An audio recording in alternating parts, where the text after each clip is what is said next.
이런 상황에서요. 대표적인 진보 진영 인사로 꼽히는 분들이죠. 유시민 노무현 재단 이사장 그리고 진중권 동양대 교수. 최근에 조국 정부 그 과정에서 약간 결이 다른 모습을 보이는데 오늘도 많은 신문들이 그 내용을 좀 다루고 있어요. 보겠습니다. 여기 있습니다. 동아일보입니다. 유시민, 대통령에 맞선 검찰, 위헌적 쿠데타. 검찰이 지금 쿠데타라는 거다까지 평가를 했습니다. 그리고 반면에 진중권 교수, 조국 장관 도덕성에 문제 있는 건 분명하지 않는가. 결이 다르네요, 지금. 유시민 이사장은 그동안 조국 장관에서 굉장히 좀 두둔하는 입장으로 좀 알려져 있고요. 진중권 교수는 약간 좀 비판적인 시각을 좀 드러내고 있습니다. 여기 보면 수사로 경질 요구 윤석열의 난이다. 윤석열의 난 위헌적 쿠데타. 표현이 강합니다. 이념 아닌 공정성과 정의의 문제지 왜 이걸 자꾸 이념과 진영의 문제로 보느냐. 뭐 이렇게 좀 다르게 분석합니다. 진보 논객들 엇갈린 의견을 내놨다. 이렇게 돼 있습니다. 여기 보시면 이 두 인물이 각각 강의를 했어요. 그래서 강의 중에 여러 가지 얘기를 하는데 나온 말들입니다. 먼저 유시민 이사장의 발언 좀 더 소개해드리면 이렇습니다. 지난 28일 경남 창원 경남도 교통문화연수원에서 열린 한 강연입니다. 강연 중 나온 말입니다. 총칼은 안 들었으나 위헌적 쿠데타랑 마찬가지다. 윤석열 검찰총장이 너무 위험한 길을 가고 있다. 이렇게 지적을 합니다. 그리고 진중권 교수는 지난 27일 토론회가 있었어요. 거기서 한 말입니다. 조 장관의 도덕성에 문제가 있다는 것은 분명하다. 조국 사태는 공정성과 정의의 문제지 이념이나 진영으로 나뉘어 벌일 논쟁이 아니다. 이렇게 됩니다. 그리고 이 얘기도 붙여요.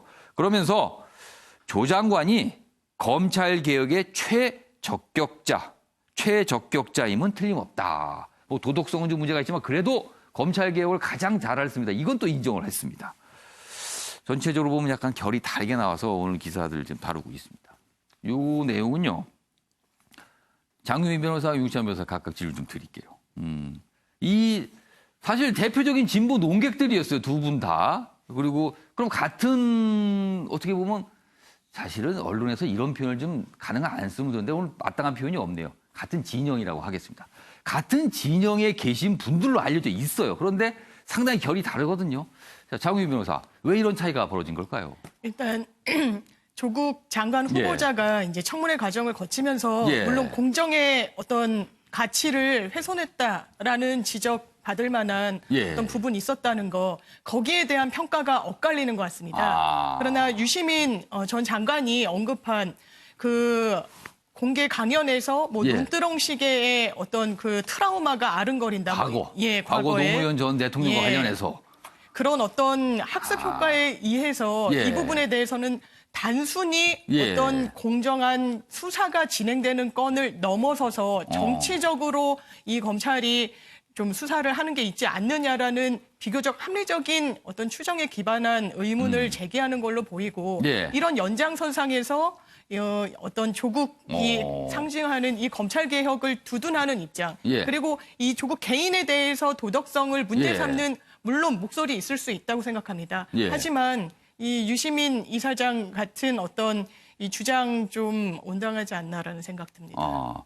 그러니까 지금 조국 장관 논란 과정에서 여러 가지 모습들이 있었는데 과연 그 논란의 본질은 무엇이냐를 보는 시각 차이인 것 같아요. 그래서 이 유시민 이사장과 진중권 교수가 바라보는 시각이 달라진 이유가.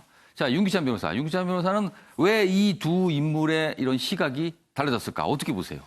그 유시민 이사장의 경우에는 어쨌든 진영을 대표하는 정치인으로서의 시각 같아요. 왜냐하면 이것이 뭐 위헌적 구태타라고 말씀을 주시는데 근거가 뭔지 모르겠어요. 지금 이 언론에 보도된 그 하신 말씀을 보면 합리적 판단과 법에 따라서 검찰권을 행사해야 된다라는 말씀을 하시는데 결국은 따르게 표현하면은 검찰 판단 잘해라 이거 아니겠습니까? 그 판단이 무슨 판단인지 법적인 판단인지 정치적 판단인지 그러니까 이게 검찰의 독립이라는 게 정치 권력으로부터의 영향을 받지 않는 것이 원래 주된 취지인데 지금 정치적인 판단을 강요하는 것처럼 보이거든요. 그 정치적 판단은 뭘까요? 수사를 뭐 이 정도에서 멈추라는 뜻인가요? 아니면 다른 사실은 여러 가지 건가요? 종합하면은 현재 수사가 진행되고 철저한 수사가 진행되고 있는 것에 불편하다. 이거는 좀 들어있지 않나 이 표현들에서. 다시 말씀드리면 기존에 역대 강조해왔던 검찰 개혁과 관련된 문제와 역행한다. 이 부분 상당히 조심스러운 표현을 하신 것 같고요. 예. 진중권 교수의 경우에는 예. 어쨌든 본질을 보려고 노력은 했어요. 근데 결국은 이제 또 편으로 갔는데 예. 왜냐하면 검찰 개혁의 적임자다라는 말씀은 사실 동의하기 어려운 부분이 있어요. 왜냐하면 개혁이라는 부분은 예. 그러니까 그분이 어떤 취지의 개혁, 어떤 방향의 개혁인지를 말씀을 주셔야 되는데 예. 사실은 법원은 아까 말씀드린 올라가 있고요. 예. 그다음에 검찰 문학에서는 이미 TF까지 꾸려져서 해왔어요. 그러면 그 개혁이라는 의미가 과연 검찰권 장악이라는 것이 아닌지 예. 이런 의심을 피할 수 없는 것인데도 아직까지도 적임자라고 하는 것은 말은 똑같이 하셨지만 예. 말은 달리 하셨지만 내심은 똑같은 거다. 그래서 표현은 다르지만 내심은 똑같은 거다 두 분이. 그럼 저기 윤기찬 변호사께서는 유시민 이사장의 말과 진중권 교수의 말이 표현만 다르지 같은 내용이라고 보시는 거네요. 그러면. 그렇죠. 그러니까 도덕성에 대한 부분은 모든 국민이 문제가 있다고 보고 있다고 좀 보고요. 따라서 그 부분에 대해서는 말씀을 저렇게 주시되 실제 조국 장관이 검찰개혁의 적임자이기 때문에 사퇴할 필요가 없다. 이 말씀을 내둘러서 하신 거죠. 여기 동아일보는 진보 농객들이 엇갈린 의견 내놨다는데 윤기찬 변호사는 엇갈린 거 아니라고 보시는 것 같으네요. 표현만 다르지 엇갈리지 않은 것이죠. 자, 김상현 평론가. 예.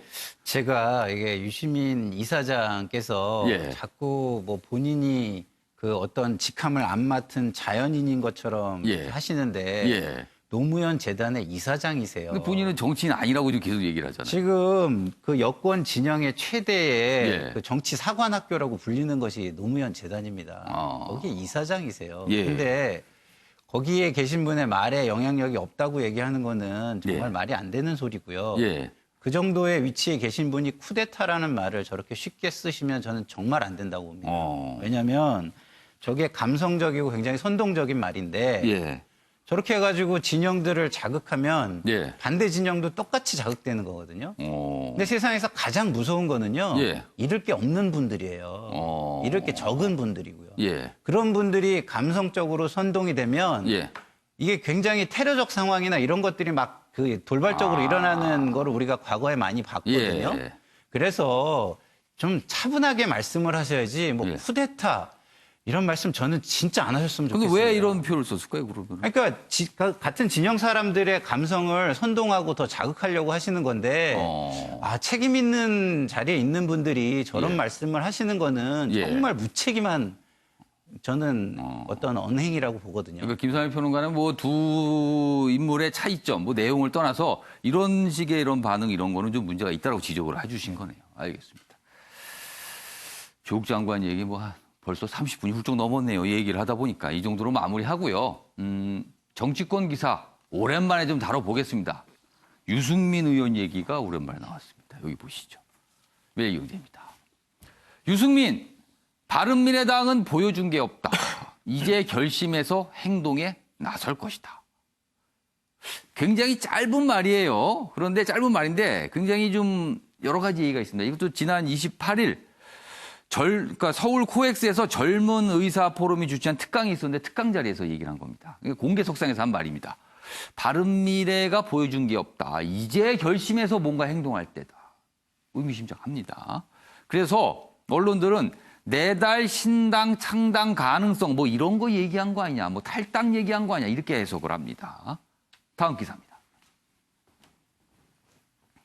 여기 보시면 안철수계와 같이 나가야 바른정당계 탈당 저울질한다. 지금 유승민 의원의 이런 발언이 있고요.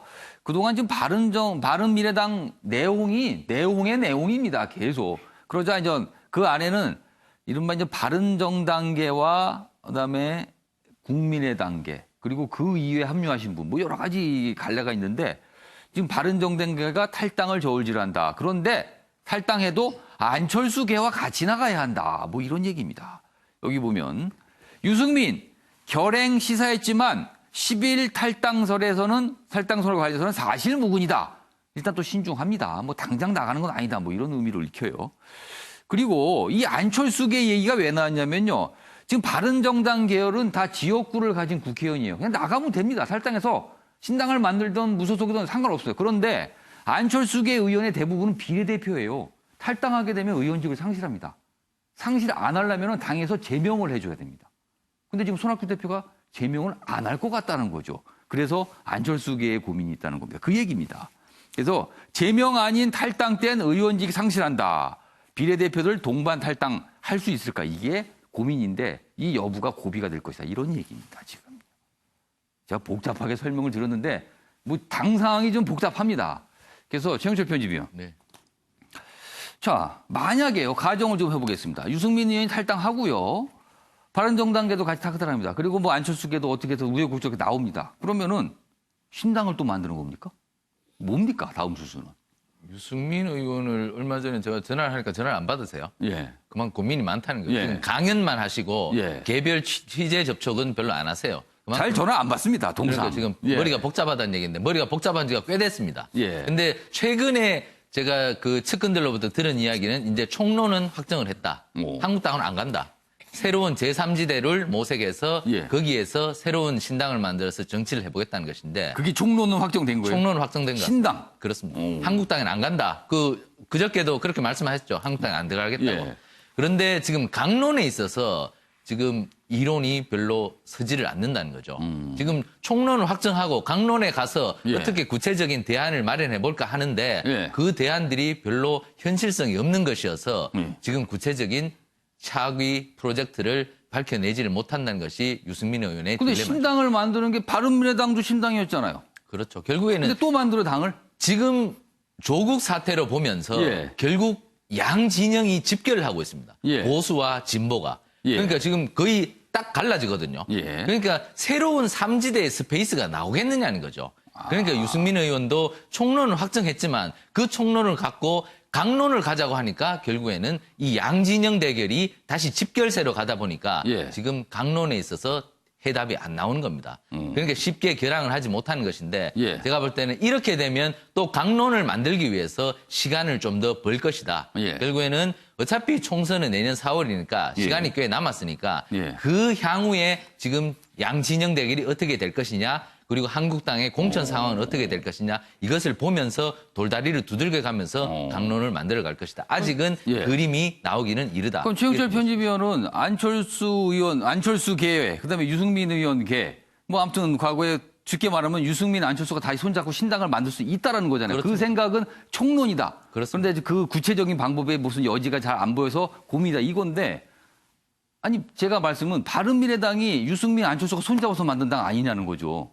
아니냐는 거예요. 그런데 지금 그렇게 손잡고 만들었는데 예. 손학규 대표가 당 대표가 되면서 예. 결국에는 한 지붕 안에 가족이 하나 더 생겨버렸다는 것이죠. 예. 결국에는 양 대주주 안철수와 유승민이 주주권을 행사할 수 없는 그런 정당으로 가버리다 보니 예. 그 집안에서는 안 되겠다고 생각하고 결국에는 집 밖으로 그러니 나가겠다는 그 거죠. 집을 버리고 다시 새로 집을 그렇습니다. 짓겠다. 그 이런 집안에서는 모양인 거예요. 자신의 권리 행사가 안 되니 결국에는 마음에 맞는 사람끼리 다시 합쳐서 새로 집을 짓자. 그 방향으로 가는데 그 방향도 제가 볼 때는 쉽지 않을 것이다. 그렇기 때문에 유승민의 고민도 예. 길어지고 안철수의 귀국도 계속해서 늦잡혀지고 있다. 그러니까 앞으로 시간이 좀 더 흘러봐야 그림이 나올 것이다. 이렇게 볼 수밖에 없는 거죠. 최영실 편집위원께서 설명을 많이 하시는데 결국은 아직은 잘 모르겠다는 거네요. 그렇습니다. 지금요.